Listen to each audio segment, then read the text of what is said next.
Olá amigos, sejam bem-vindos a mais um vídeo do meu canal. Eu sou o Lucas Knaip, vamos falar sobre Dani Olmo e o Barcelona, porque assim, é uma situação que já deu o que comentar na época que ele foi contratado sobre a possibilidade ou não dele ser registrado para o primeiro semestre. Se aproveitaram da lesão do Christensen para aproveitar essa brecha e registrar o jogador, e aí ele jogou esse primeiro semestre, só que agora ele pode ficar fora do segundo semestre. O Barcelona em tese teria até dia 31 de dezembro para registrar o jogador, e aí a gente não sabe como eles vão arrumar fundos para isso. Eu não sei se em janeiro ele vai ter um prazo extra para ser registrado, até porque a janela de transferência, você pode contratar um jogador a qualquer momento do ano, mas ele só pode ser registrado ou transferido para o seu clube no mês de janeiro ou no mês de julho e agosto, né, que é quando a janela de transferência abre. Na verdade é uma janela de registro, mas a questão é, o Barcelona vai ter janeiro para tentar vender jogadores, conseguir um pequeno fluxo de caixa, mas a situação é desesperadora porque é aquele negócio, né? O cara foi contratado, teoricamente eles se comprometeram a pagar 60 milhões de euros para o Leipzig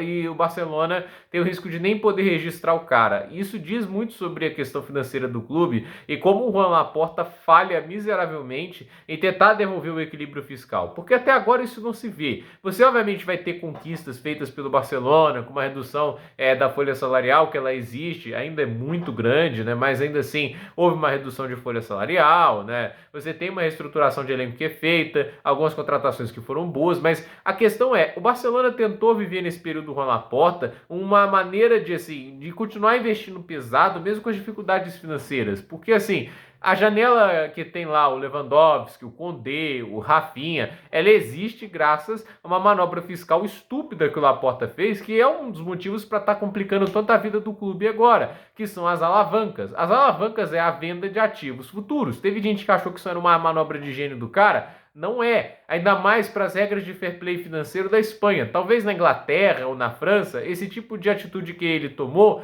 não seria tão prejudicial. Ela poderia até ajudar a pagar dívidas de curto prazo, né? E você conseguia balançar o orçamento, mesmo que ele ficasse um pouco menor. Mas na Espanha há muita assim, burocracia em relação a fair play, e um dos critérios usados no critério de investimento, do quanto você pode gastar na janela de transferências, é o faturamento total do clube. Eles fazem um coeficiente, né, uma porcentagem do que você pode gastar, e é uma maneira de você garantir que clubes grandes vão investir mais do que os clubes pequenos, porque assim, um Betis e um Bilbao, eles vão ter um faturamento muito menor e pela porcentagem eles vão poder gastar muito menos que o Real Madrid. Então assim, não há uma liberdade como acontece na Inglaterra ou na França. Então assim, esse sistema que foi construído muito em parte, né, junto pelo Barcelona e pelo Real Madrid para eles manterem a hegemonia, está vitimando o Barcelona agora porque o Laporta vendeu direitos de transmissão, propriedades do clube, ativos que geravam faturamento anual, e assim, vendeu isso pela metade do preço. Isso sem considerar correção inflacionária. Então, assim, é uma manobra estúpida.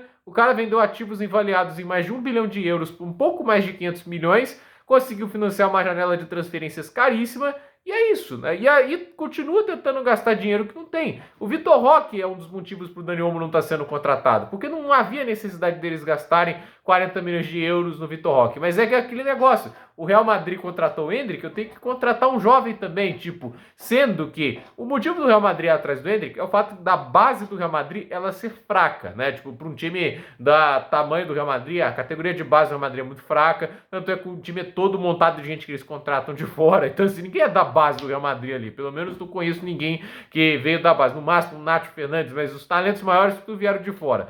E a questão é, o Barcelona tem essa benesse de ter uma base tão boa. Boa parte da equipe veio de La Masia, Pedri, Gavi, Lamine Yamal, Pau Cubarsí, Alejandro Balde. Tipo, todos esses caras vieram da base do clube. Eles podiam aproveitar esses caras, mas assim, eles vão lá, não, vamos gastar 40 milhões de euros no Vitor Roque. Eu fico pensando, se eles tivessem renovado com o Mark Gill, talvez eles tivessem um jogador ali de 18 anos também, que vai produzir um nível semelhante no momento, né? É óbvio que as qualidades de ambos são diferentes, mas o Vitor Roque era um cara que demandava lapidação. E se você não estava disposto a fazer isso, não tinha por que gastar dinheiro nele. E aí agora tem essa questão do Dani Olmo, que é uma boa contratação no final das contas. Nem acho que ele teria um impacto tão grande no clube, ele até tá me impressionando, mas, cara, assim, se a gente para pra pensar, talvez não fosse fosse uma contratação também tão necessária assim, mas é o clube se comprometendo a pagar 60 milhões de euros pro Leipzig, cara. É um negócio estúpido. O Laporta é um político. Isso é uma coisa que as pessoas têm que parar para entender. O cara não é um gestor financeiro competente, ele vai fazer tudo pensando em poder político e eleição. É um cara que não entende que a realidade do Barcelona hoje exige um período de aperto fiscal. O Barcelona precisa de um Javier Milei. Essa é a questão. O cara que chega lá, passa o facão, vai ter o período de dificuldade, né? Teve a Argentina encolheu o PIB lá, acho que quase 8% no primeiro semestre, mas agora já cresce 3,9% nesse último trimestre. Por quê? É o aperto, tem que fazer corte. Num período de crise, gente, tem que ter homem forte lá para falar assim, olha, vai ter que ser desse jeito, vai ser duro, mas é o necessário. O Milan teve que fazer isso, demorou muito para fazer, mas fez e hoje voltou para um espaço de mais protagonismo na Itália. Não o mais ideal, mas assim, voltou a ser campeão italiano, já conseguiu ali uma semifinalzinha de Champions. Então, o time já teve ali um período muito melhor do que aquela época de vacas magras, que foi basicamente quase toda a década de 2010. Então, assim, o cara, né, que comanda o clube, ele tem que ter noção dos problemas que ele passa e tudo isso. E se ele não tiver a coragem e o pulso para tomar decisões difíceis nesses momentos, o time naufraga. E o cara, assim, tá fazendo todo esse tipo de investimento sem ter os fundos para isso. Olha o que acontece, o vexame que o Barcelona pode passar. Um jogador importante para o clube pode não jogar no segundo semestre porque não tem como registrar. O time teve dificuldade de registrar o Hansi Flick, gente. Isso é um negócio bizarro.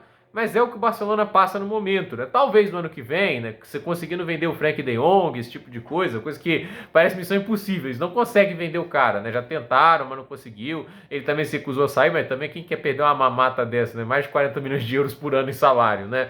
Mas a questão é, eles ainda têm muita coisa para fazer para conseguir sair do buraco. Eu não acho que, por exemplo, reformar o Camp Nou seria o timing, não sei se é o mais ideal, né? Porque isso também custa dinheiro, né? Eu não sei como estão financiando por isso, mas fato é que assim, a situação financeira do clube ainda é muito crítica. Se estivessem numa situação melhor, eles não passariam por esse tipo de situação de ter um risco de não contar com o jogador porque você não é capaz de registrá-lo financeiramente. Então, assim, se não houver uma frouxidão desse fair play financeiro da Espanha, ou se não haver um corte muito duro por parte do Laporta, a situação do Barcelona continua crítica. Então, gente, por esse vídeo é isso. Dúvida nos comentários, deixe seu like, se inscreva no canal, compartilhe esse vídeo e até o próximo vídeo.